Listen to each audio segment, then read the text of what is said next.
Belarus is a totalitarian state. I wanted to be free. The guy worked in IT, advised me, if you get that job, you will be free. You can get out of Belarus, you won't be dependent on rules of the country, where your parents are, where your relatives are. And you were looking to get free. So that worked. That totally worked. Everything is working out. I'm so happy in my life. But that changed dramatically with revolution in Belarus. We had a raid in our office. The government took 4 people hostage. How did I navigate that?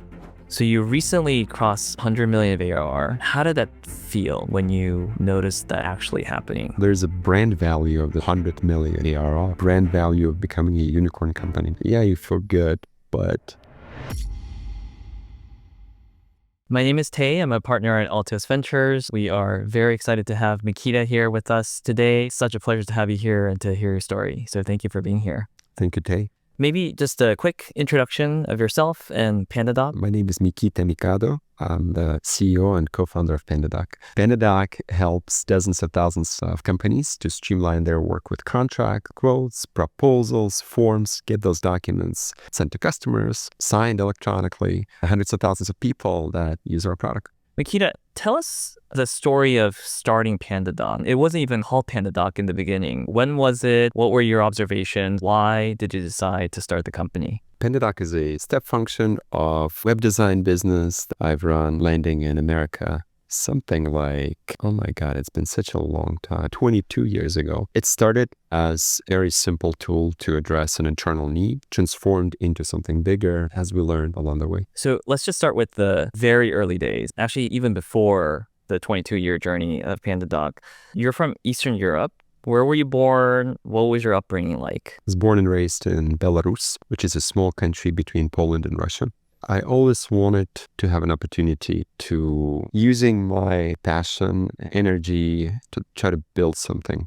Belarus is a totalitarian state. I wanted to be free. I wanted to be able to unleash my energy, maybe my creativity. At the age of 19, I got an opportunity to enroll into a student exchange program. And I came to US to flip burgers at Honolulu Airport. That was the first place where I landed to do a variety of random jobs. I also learned to design and build websites. That was my first small business in America. That small business helped to pay for college here in the US. It also funded what later became our first software as a service company and then PandaDoc. Wow, so much to unpack there. You said you wanted to be free. Was that something that was unique in your yearning that even your friends or your families noticed where they were like, Mikita's a little different than most people in Belarus? Or was that a common sentiment in your community? I think most teenagers want to be free, so therefore it's not unique. Maybe what was unique and different is the timeline of circumstances that happened in my life, the people that I met along the way that helped me to believe that sort of the sky's the limit, anything is possible. So I wouldn't say there's something way different in my character. There are likely certain things that helped me to make the move, gave me that energy, gave me that belief that anything is possible. But there's also a lot of luck and a lot of circumstances led my path the way it. Yeah, what were some of those examples? Let's say when I was 15 years old, for a long time, I've been getting really sick, and my mom decided to send me to Crimea so that I can get exposed to the sun and hopefully not be sick anymore. A guy who was her colleague, he was an intern at the place where she worked, was actually going to Crimea. She asked whether I can tag along. The guy worked in IT. It was his first job. He was an intern. He, over the course of the month being there in Crimea, became my role model. I loved computers my entire childhood. He pursued me to learn to code, try to become a software engineer. The pitch that worked with me at the time was like, if you get that job, you will be free. You can go anywhere and you will be in demand and you can get a job anywhere in the world. You can get out of Belarus. You won't be dependent on rules of the country, who your parents are or who your relatives are. And you were looking to get free. I was looking to get free. So that worked. That totally worked. How old was this person? He was 19 at that time, maybe 20 at that time, something like that. I was 15, turning 16. We went to Crimea. Did you live together with him? Yes, we were roommates. Most importantly, like I've seen a role model who was just like a few years ahead of me, was already able to pay his own bills and travel and be free. That's what I was looking for. So that was one turning point. Yeah. Why was he going there? Just to have a good time. Vacation. Vacation. For him, it was a It was total happenstance. Yeah. Then I think the next turning point when I got a US visa and was able to come here for summer, it was a mind-blowing experience, which is a wonderful program that allowed a lot of Eastern European kids to come to America, work for summer and see what America is all about. Maybe some of the propaganda I've seen on like Belarusian TV. It just has shown a different side of America. Not Hollywood, but hardworking and earnest, down-to-earth side of it that I really, really liked. Do you remember how you heard of the program? Yes, it was a big deal in Belarus. Like all friends of my friends who I thought are really cool, they all either wanted to get into the program or have gone through the program. But yeah, a lot of kids participated. A lot of people went to US. So yeah, I've seen how big America is compared to Belarus, how much opportunity is here. The second pivotal meeting at the time for me was meeting my first landlord in America. This Japanese guy, he rented his house to exchange 2-3 students per room. We were all cramped in that place, but it was a wonderful time, 14, 16 hours a day. But somehow we also found time to see the US, the place where we work, and have a good time. He was the first guy who said, look, if you somehow stay in this country, you'll be very successful. You will become a millionaire. At the time, it all felt like a bit of a BS. Because I was flipping burgers and cleaning toilets and I was making $7.25 an hour. His whole rationale was like, as long as you work hard as you do, you will be successful in this country. He just kept repeating and repeating and repeating. And at some point, I started believing it. I think that was the second kind of big pivot. And he was saying this to everybody or just to you in a side conversation? To all the exchange students that did work 14, 16 hours a day. Got it. So he saw something in some of the folks there who were like working really hard. Maybe he was able to relate. He grew up on a farm. He worked really hard growing up. Maybe there was something else, but yeah, there were a few folks whom he kept repeating this to, who he helped. I remember there were many, many times when someone got sick, he took us to a pharmacy or he drove us to work, but he was helping here and there. And yeah, that was the only support system we had coming here. So that was for a full summer. Yeah, that was the first summer. And then the second summer, I came with a goal to transition from an exchange student to a student. Through the summer, I made enough money to pay for a community college. It was $3,500 and I stayed. I went to school on Oahu in Hawaii. Okay, so this was back in Hawaii. I was back in Hawaii. I studied for about a year. I learned to actually speak English versus just read. And then I started building a website. I connected with a few of my former classmates from Belarus. We built little software products. We put them online and people started buying those little things. At that point, I thought, okay, we built 5 or 10 of them. What if we built hundreds of them? I packed my things, moved back to Belarus. So you go back to Belarus. You have this initial idea that was kind of like a side project, but it was working. Do you remember like how many sales you made or how many products you had? Like what was the scale of that quote unquote business that gave you the light bulb of, oh, this could maybe work? It was a very small business. The first little add-on we built, that was back in Hawaii. Cost was $10, $9.99 to be precise. Genius marketers. We sold thousands of copies of this thing, but the peculiar thing for us at the time was that we didn't have to do anything for this thing to sell and generate revenue. Prior to that, I built websites. It was a service. I was paid on an hourly basis. Therefore, in order to earn money, I had to put in the time. Now, we built something and it just sold. It was crazy. It was unbelievable. Yeah, today we live in this app economy, software economy. This is not a novice type of thing, but for a kid from Belarus that doesn't really know much about business, that was a mind-blowing we sold thousands of those copies of the software. Then we built another thing and another thing. That was like, okay, I'm getting a passive income of $5,000 a month, maybe $10,000 a month. That was more than enough to fly back to Belarus, rent a studio, sleep in that studio and wake up, make my bed, and then transform it into an office, which was frequented by my former Belarusian classmates who we partnered with to build more of those little software pieces, little add-ons. We were employing some like 35 people, and the business was generating $700,000 $20,000 per year, which again is not much for the US, but it was a lot of money back then in Belarus. Why decide to go back to Belarus to do this rather than stay in Oahu? Talent. I wouldn't be able to hire engineers in US to do this for like $20,000 a year. They're just too expensive. So you rationally thought it was better to go back to Belarus. Did you have any like personal reasons that you wanted to go back to your home country at that time? Primary reason was I didn't see a path towards building a software business. I had no idea how this whole venture ecosystem operates and works. I didn't know venture funds exist. So in order to build a software company that sell online,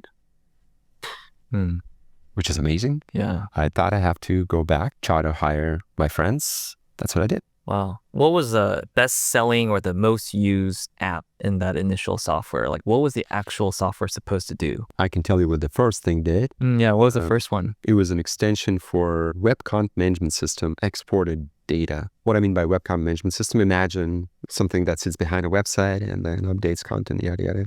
They just didn't build something that was needed by a lot of other web designers or users. We created a little extension, little add-on. It exported data into CSV format. The idea was on the surface. It was not something incredibly smart, kind of like plumbing with that CMS system. Then we created a bunch of like designs for it so that you can install a new design into your website. Then we created a bunch of little add-ons that integrate things like Twitter that just came out or Facebook that at that time just came out and yada, yada, yada. We didn't really have an overnight success or like brilliant idea, little software product that got us rich fast. Everything was like a little step function, little stair. So there's not much to brag about. You know, it's just big, boring business. So you're back in Belarus, 700K revenue per year, 35 people. Life is pretty good. Oh yeah, life was wonderful. And what year was this? We started this business in 2007. We operated it for 3.5 years. So that's through the financial crisis. Anything that happened there? We service very low end of the market with very cheap product. Although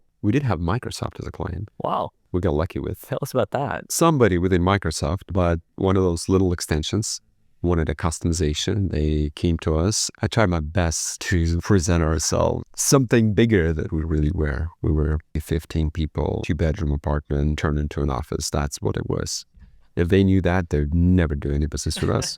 Yeah, we powered part of Microsoft.com's. Did they also pay $9.99 a month? We billed them maybe $10,000. Wow. So you're 2010, you have Microsoft as a client, 700K, 35 people. And then what happened? Whenever vendors of that content management system that we built for changed something without thinking things through, our software broke, our extensions broke. Clients thought it's our fault. So we were getting calls in the middle of the night. Whenever that happened, that just started to become at least once in a couple of months. We had that surge. We had to wake up, try to fix things. At the time, there was a blog by one of the pioneers of software as a service, a company called 37 Signals, which built software that was standalone and had a credit card swipe form. And my co-founder was like, oh my God, it would be so wonderful not to be dependent on anyone, just be dependent on ourselves so that whenever our stuff goes down, it's on us versus it's because of someone else. That never happened because, you know, we're hosting AWS now. And at the time, that was a good enough idea. And we wanted to build a tool where user can swipe their credit card, use software online, and we get paid. That sounded like a dream. Again, we had no idea that software as a service is going to explode. We didn't think we're going to be able to raise money at any point in the future. We had no idea this little thing is going to progress into PandaDoc is today, but we decided to pursue that path of independence. We got really, really lucky. So there's this existing business though. So how did you balance this new initiative with what was already generating? Oh, Porls. We hired a CEO who was a former client from a highly profitable business. Within a year, became a highly unprofitable with a lot of internal turmoil and conflict. At some point, we were bleeding cash this first business, and then we were bleeding cash in what later became PandaDoc. It was a really stressful time. The original team in this first business, which consisted of our friends, friends, former classmates, like folks that we were in trenches with, they were fed up. The new management, our decision to kind of step aside and start this new thing. They put an ultimatum in front of us saying like, look, if you guys are going to keep the new management, you're not going to fix this thing, we're out. When a company is like 35 employees and your core team, which is like 5-7 people, exits, then the company's done. We ask, okay, do you know how to fix it? They said, yes, we do. We asked whether they want to run it. They said, yes, we do. We asked whether they want to buy it. They said, we don't have money to buy it. And we asked, what if you were to make that money over the course of the next however many years? We settled on a price of $40,000 for that business. Wow. Which is not much, but it was bleeding cash. And those were our friends. And they turned it around and turned this company into a successful operation with, at this point, more than 100 employees. So it's still going. It's still going, yeah. It has a different name, but it is still going. This like founding team who we worked with at the time has done really well for themselves. We're still friends. Yeah, the story had a happy ending. So you decide to start Quilt Roller, effectively sold or handed off the original business to your other colleague. Tell us about origin of that idea. Like, what did you see in the market? Why that specific problem? We had a few ideas running actually in parallel, me and my co-founder. And I got to mention, you asked me what were the pivotal moment in the journey. I think pivotal moment was actually starting to work with my co-founder. We are very different people, but I got really lucky meeting this guy. We met back in university in Belarus, played in the same band. He was a drummer, I was bass. Over the journey of going to US and coming back, he was the brightest of all of my friends. Not just one of those very smart engineers, but also a very empathetic person, very down to earth and very leveled, very balanced. The third pivotal moment was actually meeting him and persuading him to go into business with me. He had a great career at a large company. I was able to convince him to go into starting a company with me.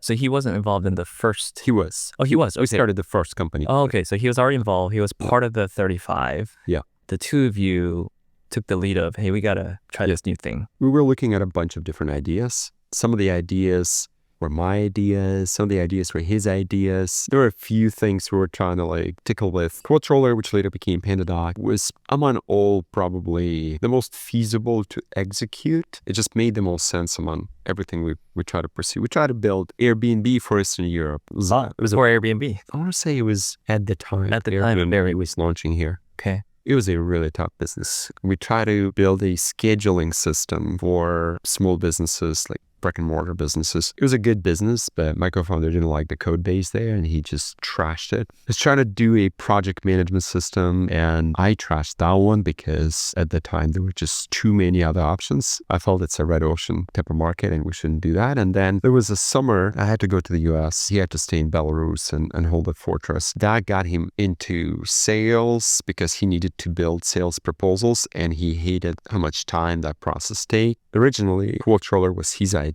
And later I translated into PandaDoc. We expanded it beyond sales proposals into all kinds of standard bureaucratic document that we can automate. That idea kind of just kept at it. What was the existing process that he and most people in this field took? Take a boilerplate agreement, copy paste, back and forth forever, and then send it out, never knowing whether it gets open. The recipient really cares and really spends time on that document. That was the process that preceded creation of Quilt Roller, and some of the pains that we experienced in that sales process, we try to solve. So it was really built for his own use case. And then there must have been a moment where you and he were like, we should productize this or sell this to others. We were looking for something to productize from the get-go. Therefore, we've been sort of looking inwards at problems that existed in our business. At the time, this was one of the problems, and we were building it as a product. And the way we were building it is the wrong way to do things. We know everything. We're going to build it. They're going to come and they'll pay us a lot of money. That was wrong. We spent countless hours arguing about the colors of the buttons or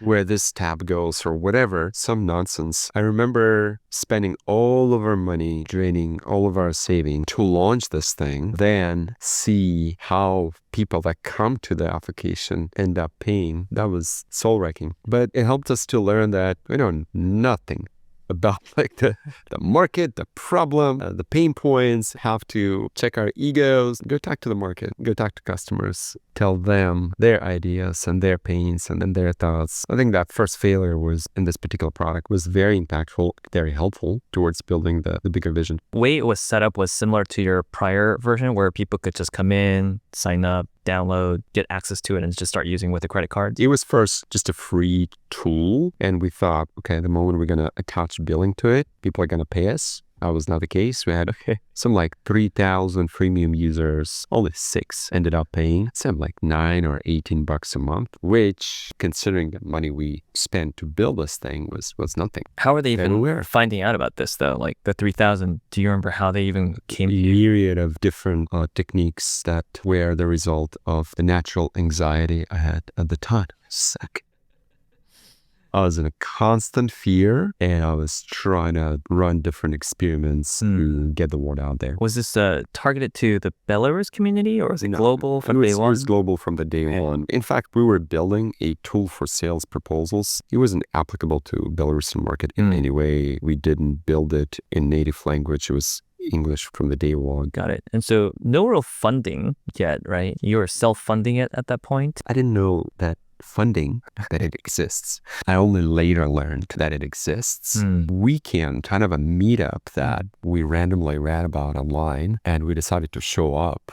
Oh, where was it? It was in Belarus. It was in Minsk. Okay. I remember that a bunch of people told us that what we're working on is DS. But there were people called investors at this thing. And I was like, oh, wow, that's how things could work. But it's been at least a year between that and our first financing. When was that? Our first financing happened 11 and a half years ago. Do you remember the moment you decided that you should raise? I presume there was some inklings of the idea from meetups like that, but then from a business standpoint, you probably wanted to get to a certain point before tapping that opportunity. We needed the money. We on a ramen diet for sure. I've been trying to fundraise for at least a year. We're talking like hundreds of conversations, hundreds of leads, hundreds of investors, dozens of trips to here or there because Belarus doesn't have any venture scene. It all kind of came together. I had a baby on the way. I really wanted my daughter to have a passport of a great country. So I really wanted to make a move here. I really wanted to be able to start learning the Bay Area and growing the business here. The business was on the cusp to hit break even. So all of this happened sort of at the same time. But first I made a move. I had to sell everything in Belarus so that the baby can be born here. It was very stressful, like short period of time, but it was a happy ending. 8 investors chipped in a little bit, which amounted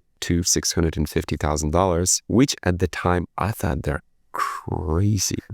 You can't even touch it. Some piece of software, a bunch of kids in a third world country put together. It's somewhere out there in the cloud. It can break. It can be hacked. So many things can go wrong. Why would they do this? I didn't misrepresent anything, but you tell some facts, but then in the back of your mind, my mind was still not really exposed to everything that's possible in the world of software in Silicon Valley. Wow. So I was still a Belarusian kid that didn't know much. So $650K, do you remember the pre-money, post-money? I do remember the post-money. What was it? Valuation cap. It was $3.5 million. Do you remember how big the company was at that time, both from a P&L financial standpoint as well as personnel-wise? We were making 20 grand a month. We were growing fast. And we were a team of, I want to say 10 people at the time, maybe 7 people at the time, but definitely less than 20. Got it. All in Belarus still? Somewhere outside of Belarus. Those were remote contractor types that were with the company. So it seems like you already knew that you wanted to build a global company. Building business in Belarus is, I don't think it's feasible in the software or high-tech sphere. Belarus is kind of like Estonia or Israel. Internal market is tiny. There's so much bureaucracy and so much corruption. There was a lot of talent, but there's not much market. Therefore, if you want to build a software business, you have to do something globally. So you had that, and then from a employee standpoint, there was some concentration in Belarus, but you were already employing people from outside. How did you manage that? Because that's a very intentional decision to have a remote workforce, even at that stage of a company. Well, we didn't have money to rent an office, didn't have a know-how to run a payroll. I, again, didn't have money and brand to recruit very top talent. So we had to be hacky and figure out how do we find good people that for whatever reason ended up being in a place where they can't get a full-time job at a great software company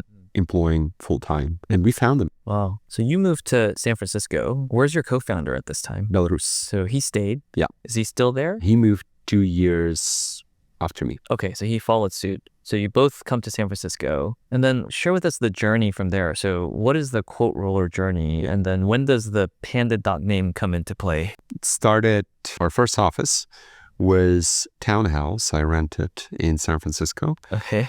Pretty much the same as like the way we started our first business in Belarus. During the night, that's where we slept. During the day, that was where we worked. Our first sales guy was trying to pursue customers that called in that it's not the baby crying on the background, it's something else. Oh, because you had a baby. Yeah, it was.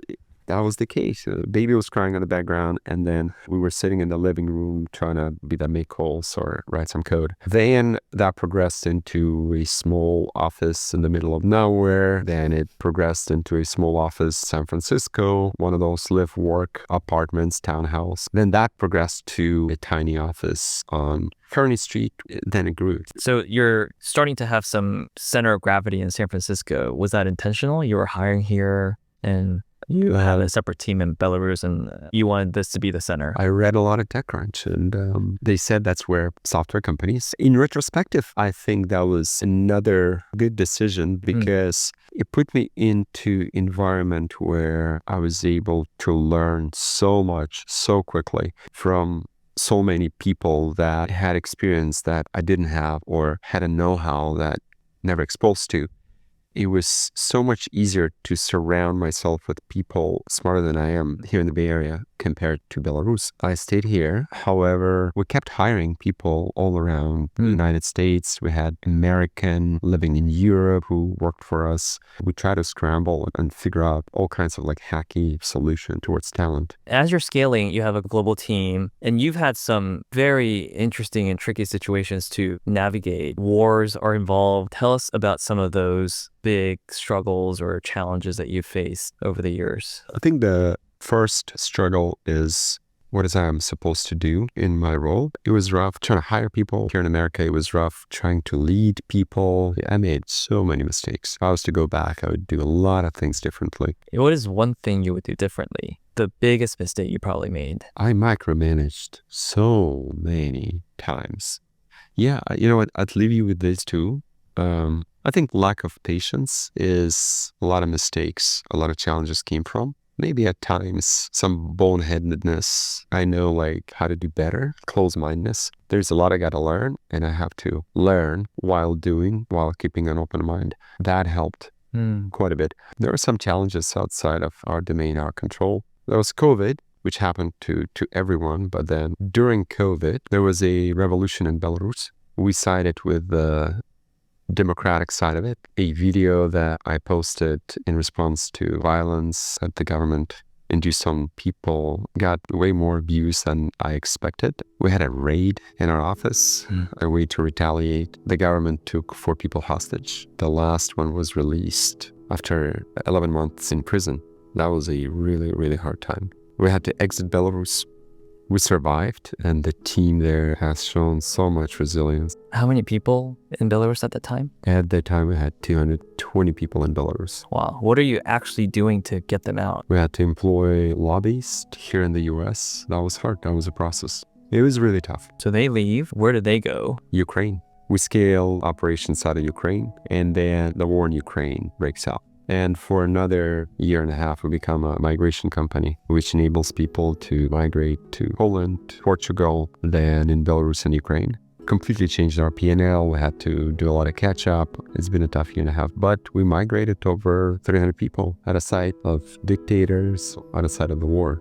How do you balance like perspectives on life? You're running a software company, it's growing well, things are going well, and you have all these people, hundreds of employees contributing to that, and you're like very grateful for their contributions. And then you're also faced with this situation where you're the leader of hundreds of people who are going through a war. Actually, in this case, two separate types of wars, right? How do you navigate that? It feels like very tricky. In the summer of 2020, at the time I was here in the US and I was for the first time visiting Yellowstone. And as I walk into the lake with kids, I'm thinking, oh my God, life is so wonderful. I am so lucky. Everything is working out. I'm so happy in my life. And that's changed dramatically with revolution in Belarus in about 2 weeks after that. I started doing therapy, but it was a pretty rough time. Yes, one last question. So you recently crossed 100 million of ARR. How did that feel when you noticed that actually happening? It did feel good. It was not something that kind of blew my mind. PandaDoc is a very repeatable and predictable business. So we knew when we're going to hit that milestone. There's a brand value of this like 100 million ARR. There's a brand value of the unicorn company. But it's a short dopamine hit. Yeah, you feel good, but for a much longer period of time is having a positive impact on people that surround me. Be that customers or customers try your product and you use it and they love it and they say thank you. That has a more impact. Milestones are milestones. They feel good. What's your next big milestone that you're looking forward to? I want millions of people to use our product and I love it. That's what I really, really want. We've been at it for like 14 years at this point with this business and we've built so much. I want more people to use it, to like it. There was a recent research we've done on like how many trees we save because we'll go paperless with PandaDoc and they get to sign electronically or notarize documents electronically.